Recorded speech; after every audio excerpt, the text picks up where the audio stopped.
ടൊവിനോ തോമസ് നായകനായി എത്തിയ super hero ചിത്രം മിന്നൽ മുരളിയിലെ കഥാപാത്രങ്ങളെ ഉൾപ്പെടുത്തി മിന്നൽ മുരളി യൂണിവേഴ്സിൽ സിനിമ ചെയ്യുന്നതിന് വിലക്കേർപ്പെടുത്തി കോടതി. ധ്യാൻ ശ്രീനിവാസനെ നായകനാക്കി ഡിറ്റക്റ്റീവ് ഉജ്ജ്വലൻ എന്ന ചിത്രം പ്രഖ്യാപിച്ചതിന് പിന്നാലെയാണ് കോടതി വിലക്ക്. മിന്നൽ മുരളിയുടെ തിരക്കഥാകൃത്തുക്കളായ അരുൺ അനിരുദ്ധൻ, ജസ്റ്റിൻ മാത്യു എന്നിവർ സമർപ്പിച്ച പരാതിയെ തുടർന്നാണ് എറണാകുളം ജില്ലാ കോടതിയുടെ നടപടി. മിന്നൽ മുരളിയിലെ കഥാപാത്രങ്ങളെ അവതരിപ്പിക്കുന്ന സിനിമകൾ, ഗ്രാഫിക് നോവലുകൾ, സ്പിൻ ഓഫ് സിനിമകൾ എന്നിവയുടെ നിർമ്മാണത്തിനാണ് വിലക്കേർപ്പെടുത്തിയിരിക്കുന്നത്. ഡിറ്റക്റ്റീവ് ഉജ്ജ്വലൻ്റെ നിർമ്മാതാക്കളായ വീക്കെൻഡ് ബ്ലോക്ക് ബസ്റ്റേഴ്സിനാണ് പകർപ്പവകാശം ചൂണ്ടിക്കാട്ടി കോടതി നിർദ്ദേശം നൽകിയിരിക്കുന്നത്. ഇനിയൊരു ഉത്തരവുണ്ടാകുന്നതുവരെ മിന്നൽ മുരളി സിനിമയെ സംബന്ധിച്ച കോപ്പിറൈറ്റ് പോളിസികൾ ലംഘിക്കപ്പെടാൻ പാടില്ല എന്നാണ് അറിയിച്ചിരിക്കുന്നത്.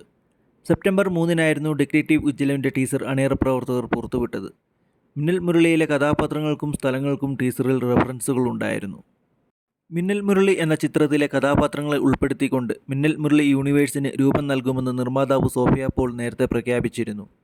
Sophia Paul Minnal Murali stream ചെയ്ത Netflix India, Amar Chitrakatha, spirit media സിനിമയുടെ സംവിധായകരായി ഇന്ദ്രനീൽ ഗോപികൃഷ്ണൻ, രാഹുൽ ജി എന്നിവർക്കാണ് കോടതി നിർദ്ദേശം നൽകിയിരിക്കുന്നത്.